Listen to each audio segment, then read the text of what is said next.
All right. You ready to go? I'm ready to go. All right. I feel a little underdressed. I just came from the basketball court. You know, there's been so many athletes that have made the NBA, the highest echelon of professional basketball in the world. And there's athletes that can jump as high as the sky, run as fast as, you know, a cheetah. They can hit buckets. They can react. But it's the special niche of players that have that mindfulness, that have that attacking mode, that relentless mode, that mode where they go ice cold last few minutes. You know, I think that makes a difference between the great ones and the greatest ones, right? Yeah, you know, it's funny. Like, to me, the mentality is a really simple one in the sense that the confidence comes from preparation. You know, so when the game's on the line, I'm not asking myself to do something that I haven't done thousands of times before, right? So when I prepare, I know what I'm capable of doing, I know what I'm comfortable doing, and I know what I'm not comfortable doing. Right? And so in those moments, if it looks like I'm ice cold or not nervous, it's because I've done it thousands of times before. So what's one more time? Right? So that leads me to talk about a lot of this Kobe tour this year in Asia. Is we reiterate the Mamba mentality.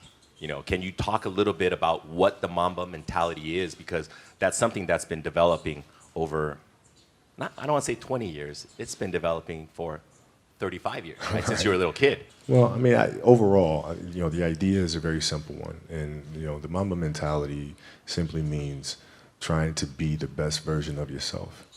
That's what the mentality means. It means every day, you know, you're trying to become better. And it's a constant quest. It's an infinite quest. So starting at the age of 2, when I first started playing the game, and on and on and on, I always ask questions. I always try to get better every single day, learn more, You were asking questions at 2? Oh, dude, I was asking questions all the time. You'd be surprised. Like, some people, like my kids at 2, could do a lot of things. Mm-hmm. Right? At 2, I could dribble a basketball. I could shoot a basketball on the Nerf hoop at the house. And I would go to practice with my father. I would observe my father. I'd sit and watch games with him. And Was he your first coach? Yeah, I mean, I guess you could say that. You know, a lot of things I learned by being around the game. Mm-hmm.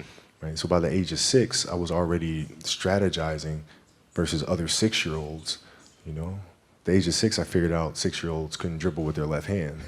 And so I said, okay. A lot of 12-year-olds can't dribble with their left hand. Well, imagine 6. So like when I was playing these 6-year-old kids, I would make them dribble with their left because I knew they couldn't. And so they dribble off their foot. I'd pick it up, lay it up. Do it again. Dribble off foot, pick it up, lay it up. So at 6 years old, I had 63 points. And and I remember my dad. So your 6-year-old self could beat your 38-year-old self because you only scored 60 in the last game. Yeah. But yeah, I mean, listen, I just constantly looked for things to learn from, and you know, very observant. Okay, so when we talk about the Mamba mentality, you have your exhibition today, starting in Shanghai, right? Mm-hmm. Also, we've been talking about this whole tour with young kids that are 5, 10, 15, 20. We just did a Kobe Academy right now. We talk about being passionate, being obsessive, being relentless, being resilient, and being fearless.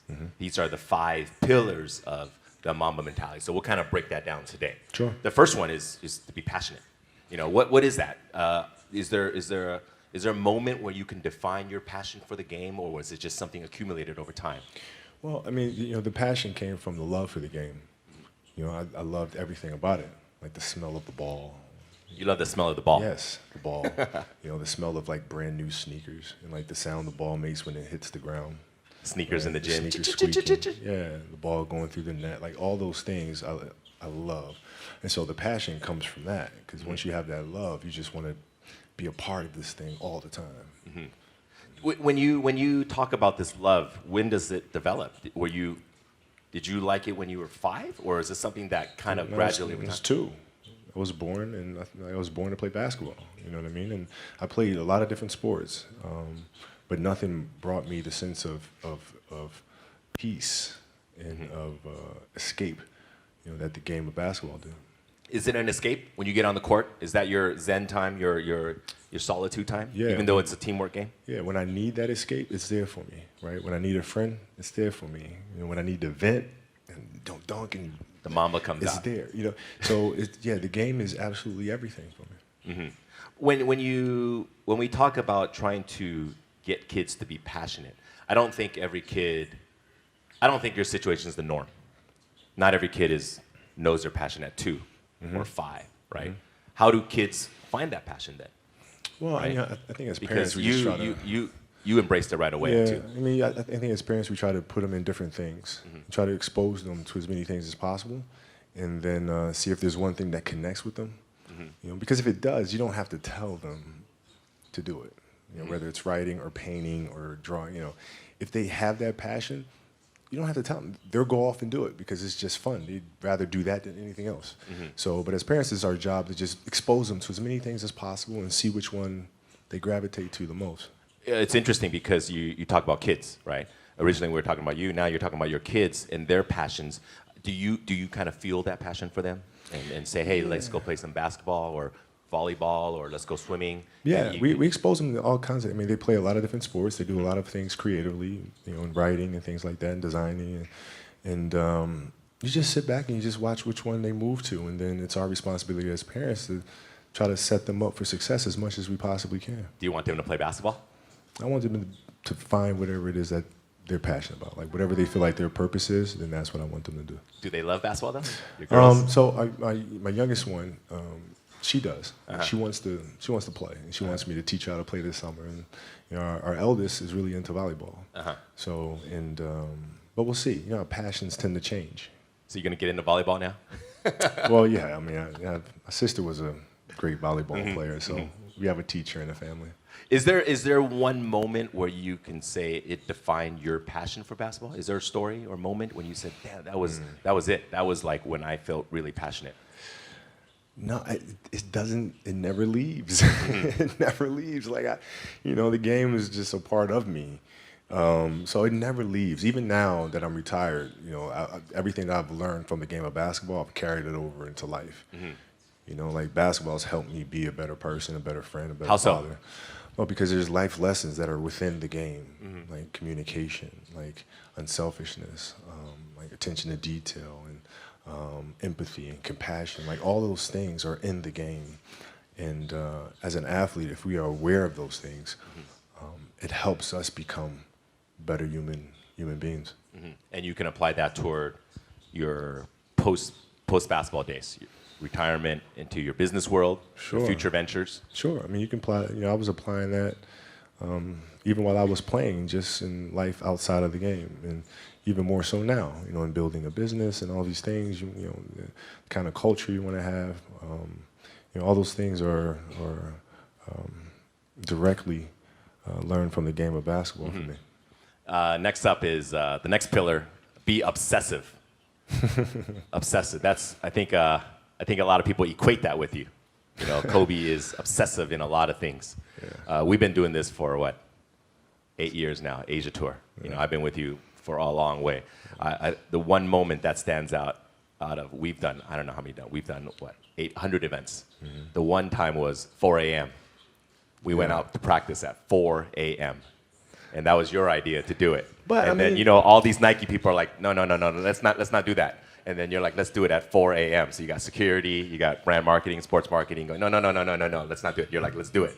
Because that's your obsessiveness, right? I mean, to me, it just makes complete sense. Not to us. I'm sleeping at 4 a.m. You're working out. So Well, talk about that.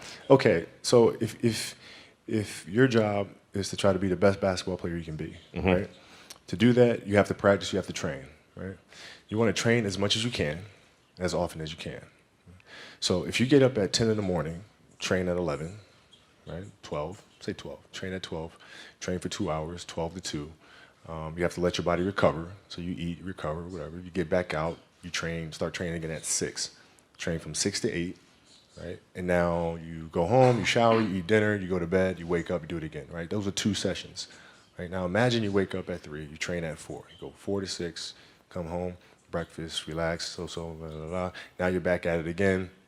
9 to 11, right? You relax, and now all of a sudden you're back at it again, 2 to 4, and now you're back at it again, you know, 7 to 9. Look how much more training I have done by simply starting at 4, right? And so now you do that, and as the years go on, the separation that you have with your competitors and your peers just grows larger and larger and larger and larger and larger. And by year 5 or 6, doesn't matter what kind of work they do in the summer, they're never going to catch up because they're 5 years behind. Right? So it makes sense to get up and start your day early because you can get more work in. Is that genetic? Or is that something you ingrained and trained yourself? No, it was Who just, taught you that? For me, it was just common sense. Like I can if I start earlier, I can train more hours, and I know the other guys aren't doing it because I know what their training schedule is, right? So I know if I do this consistently over time, the gap's just going to widen and widen and widen and widen and widen, and they won't be able to get that back. Mm-hmm. So to me, it was just common sense and like thinking, how can I get an advantage? Oh, start earlier. Yeah, let's do that. When did you start doing that? Man, like high school. My first class in high school was 7:45. I used to get to the gym around 5 a.m. and I'd play before school. Mm-hmm. And then school would start. Who's playing with you at 5 a.m.? My coach. So my coach would show up and we'd do all these basketball drills. Mm-hmm. Right? So just you and your coach? Just me and my coach. And sometimes it would just be me and the janitor, and who's still there today. And then I play at lunchtime. That guy should get a medal. I hooked him up with a few things. But I play during lunch and then practice after, and then go home, do my schoolwork, and then watch a bunch of game film and games on TV and study film. Was that the only thing you've been obsessed about, basketball? Well, until recently, yeah. Basketball had dominated, my entire life for more than 30 years. When I brought it up, like, is it genetic or you just learned it? I mean, how did that idea even come up? Because that's obviously a pillar of Mamba mentality, the obsessiveness. This is just, like you said, I'm going to get up at 4, everybody's get up at 6. If everybody's going to get up at 4, I'm going to get up at 2. Right? How do you develop that, or where do you learn that from? Well, I think it's just a matter of what's important to you. Mm-hmm. And what's important to you, for whatever reason, I felt like I didn't feel good about myself if I wasn't doing everything I could to be the best version of myself. Mm-hmm. If I felt like I left anything on the table, it would eat away at me. I wouldn't be able to look myself in the mirror. Right? So the reason why I can retire now and be completely comfortable about it, because I know that I've done everything I could to be the best basketball player I could be. Mm-hmm. And so that's where it comes from for me. You can't leave any stone